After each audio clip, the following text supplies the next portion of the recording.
Mabilis, tumpak, nagbabatang balita! Good day everyone! Welcome to One Online News today. For me, the latest update about science, discoveries, and government prizes that affect our daily life. I am Cyrene Margaret Mangkulay, and I am Rhea Micaela Perez. For today's special report, we will explore different government prizes happening around us and their importance in our world.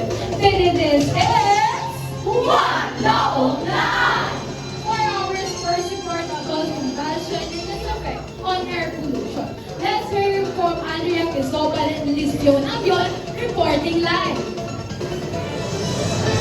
Good day, looking the roots of Luzon in science and ecology. We bring you the heart to drive with information and translation regarding combustion and air pollution.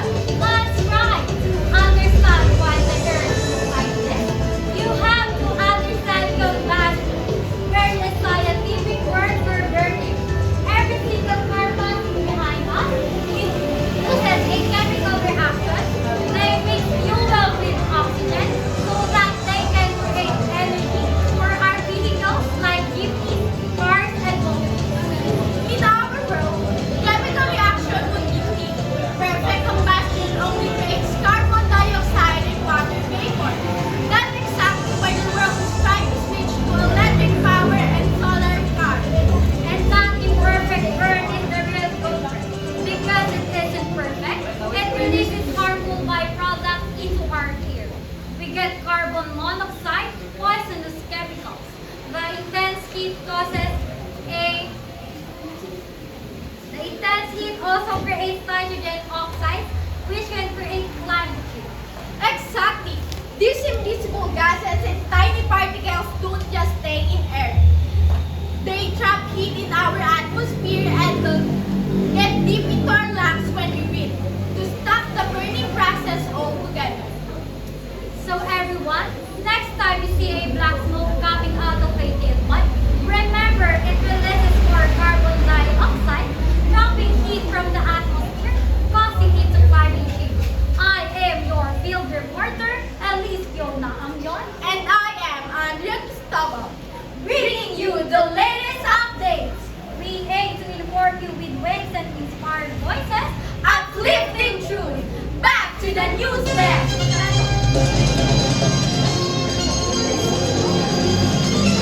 Thank you, Liz Fiona Abion and Andrea Cristobal, for that informative report. Up next, we will discover how plants produce oxygen and how it helps on Earth possible. Let's hear from Phil Francois Bautista and Anika Zoe Malaban. A blessed day, everyone. We bring you today the latest updates on the wonders of science. I'm Anika Malabanan. And I'm Amy Bautista. Stay in action. Today's news how plants produce the oxygen we need through the process of photosynthesis. Scientists tell us that plants are more than just a decoration. They play a vital role in keeping the life on Earth by producing oxygen. Photosynthesis happens in the leaves of green plants. The leaves contain chlorophyll that captures energy from sunlight. Using this energy, plants take in carbon dioxide from air and water in the soil to produce glucose, which serves as their food. An important result of this process is the release of oxygen. After making their food, plants release oxygen into the atmosphere through tiny openings in the leaves called stomata. This oxygen is essential because humans and many other living organisms need it for cellular respiration. The process where that allows that our body to produce energy from the food we eat. Experts say that the forest and the other and the small gardens that helps us to improve the air quality by increasing oxygen and reducing the carbon dioxide from the atmosphere. However, climate change are reducing the numbers of plants that can perform photosynthesis. This makes protecting trees and planting more important. Here are some simple ways we can help. Plant trees, avoid cutting down trees, protect forests, and reduce pollution. Every plant contributes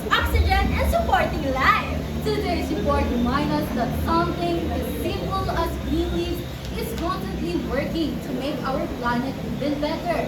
By understanding photosynthesis and protecting the environment, we also protect the air we breathe and the future for our planet. Once again, I'm Anika Malabanan. And I'm Kay Bautista. Stay curious, stay informed, and stay in action! Back to the studio!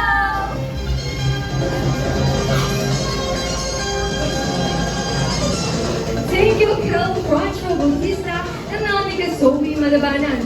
Before we continue with more science updates, let's take a short break. Stay tuned because we still have more exciting reports coming here on One Long Land News Today. Lahat ay babanggain. Lahat ay babanggain. Lahat ay babanggain. Nang umarang-arang-arang sa amin ay sasamahin. Dire-diretso ka kapag meron kang mga ganun, nire-respeto ka. Wala kang malalaman, alam ka. Nang malaman, parang walang bawal sa aming mga tol. Nakabuti na tapat. Matirang matibay, tumilaban sila. Inuwalay mga naon na at bakit sumubay sa amin mga ngayon ang bukol.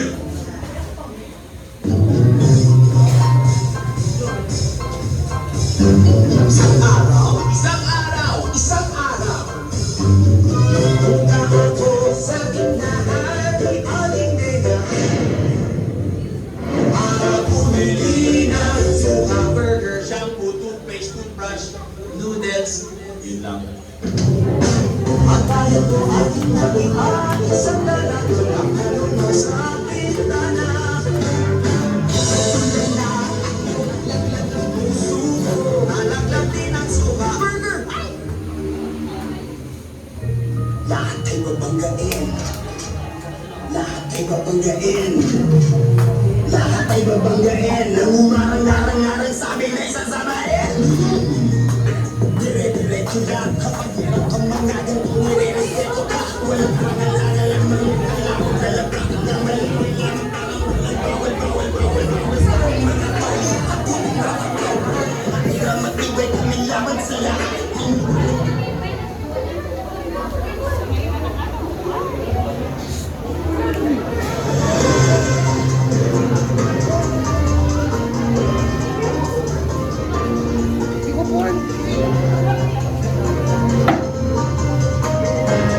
Welcome back to One Long Land News Today. Let's continue our science journey. Our next report is explaining how our bodies produce energy through circular respiration. Here are Raquel Manzano reporting.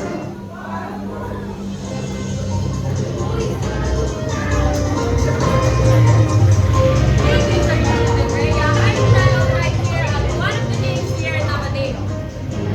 Behind me, you can see people full of strength and energy. That's right, energy. The same energy that we use to walk, sleep, or even stroll at your goal. So what exactly is cellular respiration? Simply put, it's how your food turns oxygen into usable energy. Think of your cells as tiny power plants. The rice, chocolate, bread, it gets broken down into glucose. Your ATP cells, glucose, oxygen you breathe in, and the result is ATP or adenosine triphosphate. That's the battery of your body. Every time you move, think, and even blink, ATP is the ones doing the work. The full equation is when you add glucose and oxygen, it will become energy, carbon dioxide, and water. The energy is what you use to run, dance, and study, and play sports. The carbon dioxide, you breathe out, and the water, it leaves our body through sweat or urine. Here's the amazing part. Without cellular respiration, your body can function. No energy is equal to no movement, no growth, no life. So every breath you take, every bite you eat, you're literally fueling this process.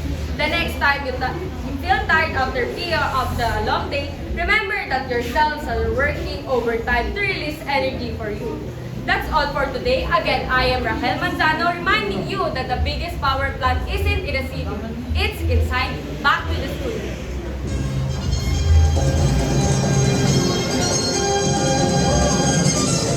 Thank you, Raquel, for the so powerful report. Right, partner? For our next story, we will learn about corruption action and how it affects the metal structure.